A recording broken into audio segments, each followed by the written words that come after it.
Good morning, good afternoon, and good evening, everybody. Thank you for tuning into another Supatease video, and there is a lot to talk about as far as news related to World of Warcraft. Blizzard has revealed a whole bunch of information that I was really not anticipating regarding player housing. A lot of it up to this point has kind of just been generic, same old customization, but there was actually quite a few discussions in some recent interviews that came up that we really need to talk about, and an article was released by PC Gamer interviewing Ian Hazzikostas, deep diving into some of the biggest problems and experiences that players are currently having with 11.1.5 and how they aim to address it in the future. And as always, if you want to make sure that you're staying up to date with news related to World of Warcraft, then make sure to smash that subscribe button. Your support is greatly appreciated. Now, the first big one that came up with regards to player housing was that the word PvP came up in a frequent amount of these interviews, which I didn't anticipate at all, because a lot of the articles up to this point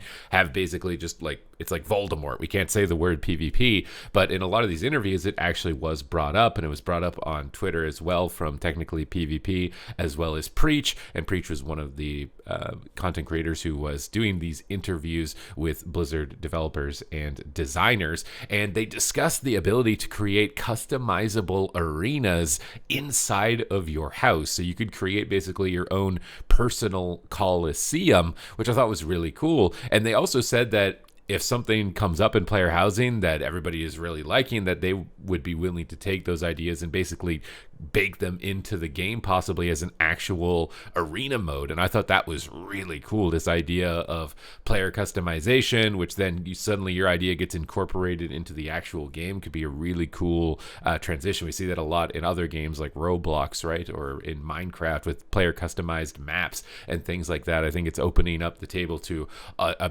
large avenue of new opportunities for players that don't play the game in the standard way, that want to play it more of a creative way. That I thought was really cool. So you're going to be able to take your friends into your house and maybe challenge them to a duel in your personal fight club of your local neighborhood. And I'm curious to see how this player housing evolves. I'm really hoping that it's going to be open-ended to the point where we get like some Grand Theft Auto style role-playing moving forward into World of Warcraft. Imagine like a fully fleshed out neighborhood that's one person's house is like a blacksmith, and they're RPing like that, and you can build out your entire city basically using a neighborhood system in that regard for that type of role-playing. I think that's a huge avenue that needs to be explored, that I think a huge amount of role players are going to get into. But I really thought that the PvP component was very interesting from these interviews. Is something that you're going to do? Are you going to make your own coliseum in your house? You're going to be able to create line of sight, is what it sounded like. I don't know if that's wishful thinking on their part, or this is something that's legitimately going to be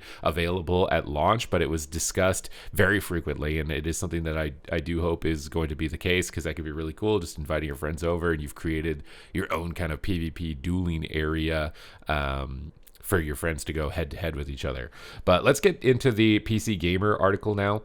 World of Warcraft game director on the woeful patch 11.1.5. It's not the experience our players are expecting or deserve. So this is a post of accountability, once again, which I think is really good. I feel like turning a blind eye to issues, ignoring public distress it's just going to build up negative sentiment over time, and it's better to vent it out and really discuss what has gone on. Like, what were the intentions? Where did the mistakes come from? I think posts like this are very eye-opening and definitely important as far as building community sentiment. But the main issues of this one were bugs and time-gated content that enraged players. So World of Warcraft's latest patch was riddled with bugs and time-gated content, frustrating players and causing some pundits to pan it as a disaster, with even friendlier streamers noting that the patch process is broken and that Blizzard blew it. Now, I will say this feels like that's been increasingly an issue, right? With the anniversary patch, there's a lot of bugs, issues with currency cadence, not getting enough of it, that they had to retroactively fix, which they did fix, but as far as like the first day, maybe a couple of days, it feels like a total calamity. Just like nothing's working. The scaling in dungeons is randomly completely off. We had the Xerxes Circlet patch where the ring came out and it was weaker than a lot of rings initially, and they've been good at like catching those after the fact, but it seems like it's always after the fact. And then obviously with this recent patch for 11.1.5, It seems like that issue is continuing. I recently interviewed WoW senior game director Ian Hazakostas, who said that the 11.1.5 launch did not go as planned and that Blizzard needs to do better. He spoke about the bugs surrounding the new in-game Flames Radiance event, which launched in the patch. The issues with Nightfall getting stuck and bugging out for players in the first couple of days, that's something we need to improve on. We fixed it as soon as we could, but understandably, that's not the experience that we're hoping for anyone to have. Hazakostas said it's not the experience our players are expecting or deserve when they log in on patch day, and they are excited to check out the new thing. So this is the thing that was surprising to me, is like, this is like the main feature. I don't know how this is like not working like this. You know, I could understand like some random bug you don't expect, some mob in some back corners one-shotting players or dropping 10 times the loot randomly or something like some obscure bug like that. But it's like the main feature was bugged, so it seemed very bad from that standpoint. So hopefully this is something that is going to be looked at. We'll have to see how they plan to address it here. Time-gated content. Hazakostas also spoke about the patch's unusual approach to time-gating content. Obviously, I think a lot of players, they don't like the time gating, right? It just feels like it's artificially dragging out your sub. But I think what he has to say here is actually very interesting. Many of the update's most exciting features, including the release of a new form of bad luck protection, a new game mode where players can fight 2 raid bosses at once, and the return of horrific visions and corruption and chance, were all delayed 2 weeks into the patch until June in some cases. So obviously, this is a lot packaged in here, right? You guys might have even just forgotten Dastardly Duos, you know. Horrific Visions, I feel like you're not going to forget because it has a history attached to it that has, you know, and the corruption effects have a history attached to it that you're probably not going to forget. But did you guys know that there was a new PvE competitive mode feature, kind of like the Brawlers Guild? You might have forgot because it got delayed until much later on the patch.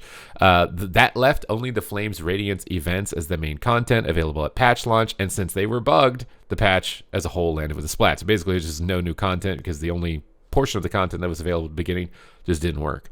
We're experimenting and we're trying different approaches to live service events, different things that come and go. Hazakostas said we have our mainstay of seasonal rotation, raid tiers, etc. that are the anchors of our major patches, but we're trying to interweave different variety into those experiences and on top of those experiences. Because so many of the features of the new patch involve the same segment of players, those who enjoy group PvE content, such as dungeons and raids, the developers thought it might make sense to space them out so that people wouldn't be overwhelmed.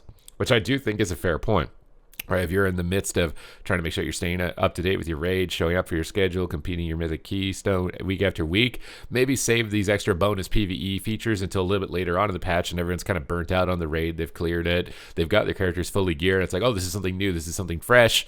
I can now jump in and try it. It makes sense from that standpoint, but I think based on the precedent that patches have set, where it's just here's all the content, a lot of players are like, and then on top of the only new content being bugged, it was like, this is a really kind of a yikes moment. So maybe the time gating wasn't that bad as relative to the fact that the thing that was new that released was bugged was more of an issue. But I'm curious to see if they are going to, you know, time gate stuff like this in the future or leave it. A lot of those are going to be focused on the same sort of player motivation and goals, Hazakostas said. The thinking was, hey, it would be better for everyone in their time management, recognizing that we're 8 weeks into the season, and there's still a lot of people spending a lot of their time in raids and dungeons and chasing those goals. If we didn't dump all of this on you at the same time and could spread it out a little bit to let each one of them have their moments to breathe. But players were angered by the delays, particularly in light of the buggy patch event. Understandably, players are accustomed to patch day being the day when everything drops. Hazakostas said, we hear the feedback loud and clear. It's quite possible we got the balance wrong this time and that there's too much that is being delayed and not enough that's available up front. So it seems like they still think that spacing it out is better to give room for that content to breathe, but obviously making sure that the main event wasn't bugged, and maybe throw the Dastardly Duos thing in a little bit earlier, or throw the Horrific Visions thing in a little bit earlier to give players just a little bit more content to be able to work through. So they're likely going to be iterating on this a little bit, but they're probably still going to be time gating in the future. The bugs. Players were frustrated by bugs that cropped up that had already been fixed in earlier patches, and other bugs with their characters that didn't seem related to the new content. Many blamed the game's accelerated patch schedule, which has a new release dropping every 8 weeks or so, the fastest cadence in WoW's history. And I was saying this before, that it was very what's the word I'm looking for here? Brave on their part to try and keep up this fast cadence and still keep up the same level of quality. It's like, something's got to give here, right? Like there's no way. But here we are committed to quality, and we know that quantity doesn't matter if the stuff isn't functional and if the game isn't predictable and reliable and doesn't feel like a polished experience. So again, accountability, realizing like, yep, there's something here that needs to be addressed. And I guess we're gonna have to wait until we see the next patch to see if this accountability is able to be upheld as far as actionable releases. Part of the issue is that developers have been using hotfixes more aggressively to correct bugs because they allow for instant changes instead of waiting until the next patch. I'm confused. What does that have to do? Hotfixes are fine. I don't think is anybody really mad about hotfixes. So this was one of the bugs, day 2 of patch 11.1.5, and I still have no idea how the main event of this patch works. It's stuck on 0000 since the patch released. Nightfall counterattack begins in 0000. I'm kind of glad I'm a PvPer, and like, I didn't even know this happened. I didn't even know. I was like, oh, those look cool, but I don't really want to do it. But I didn't even know this happened. But this seems like a pretty big disaster from the sidelines. If it's a known issue, we're going to get to it ASAP, Hazakostas said. A couple of issues came to light. I have to sneeze. We fixed them during... I've got a bug. It seems like that might be getting sick.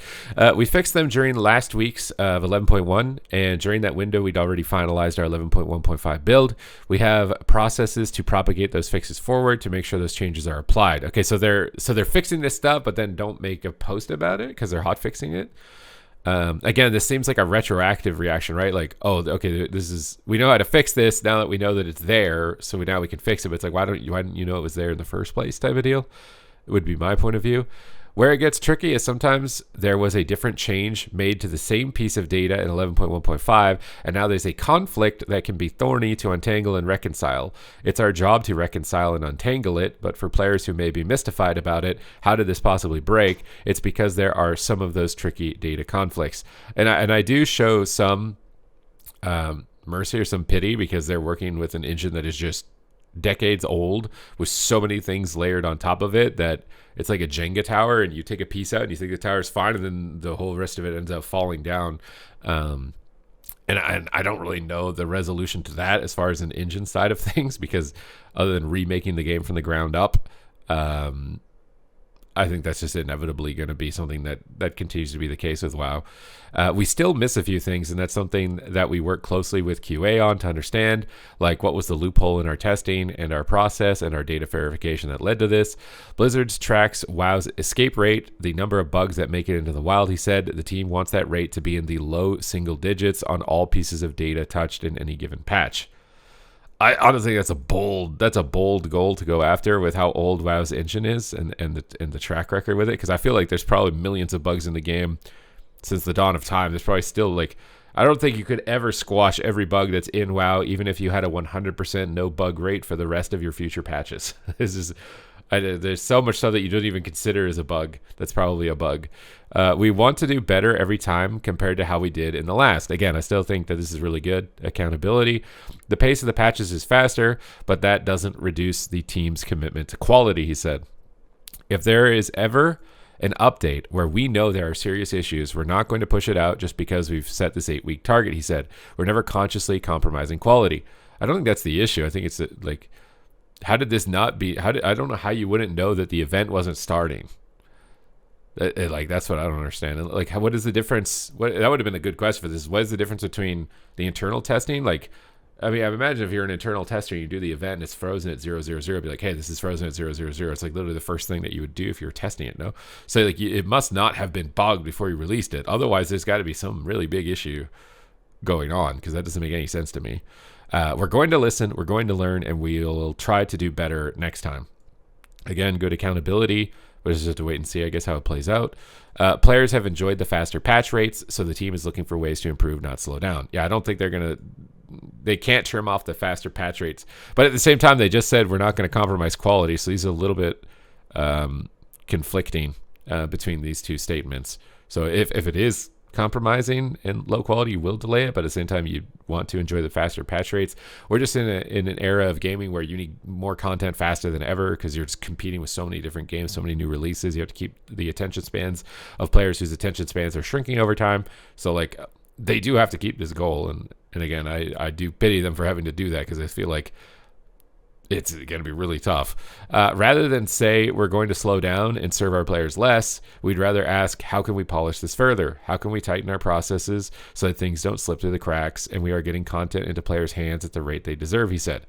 I mean, I think you just either need more staff or more training or more, I don't know, something there. Combined with the bugs and players' overall feelings about the patch, 11.1.5 is likely to bring some changes to how WoW developers approach patches. Hazukosa said, we're going to listen, we're going to learn, and we'll try to do better next time, both in delivering the content and setting expectations around how it's going to be paced.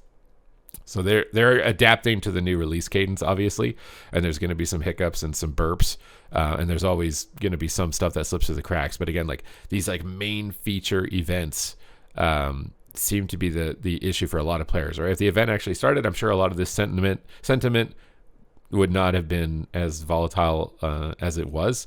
So that's my hope, because I think the faster content cadence is definitely better. For player engagement, it's obviously better for their revenue generation at the same time. So hopefully this is something that's going to be some temporary growing pains as they adapt to it and they can figure it out moving forward, because this is still a new release cadence for them on this kind of Soul Saga that they are doing. So this next patch for me is going to be like a big one. Like, is it going to be a total calamity where everybody's making videos talking about how the servers are burning and everything's not working? Or is it going to be the turning point where, yep, we figured it out, we've ironed it out, and we're ready to push forward with releasing content faster and better than last time? Other than that, thank you guys very much for tuning into the video. I hope you guys enjoyed the discussion. Let me know what you think. What has your experience been with the patches so far? Are you still having fun, or have you just totally checked out? What's it going to take to get you back if you have? I know for me, I'm anticipating the next story points. I do think that story is a huge driving factor to overall player engagement and player sentiment. So the next patch's story turning point, it's got to be a big one in my books, I think, to pull a lot of the players that have kind of left at this point. So other than that, thank you once again, and I will see you in the next one.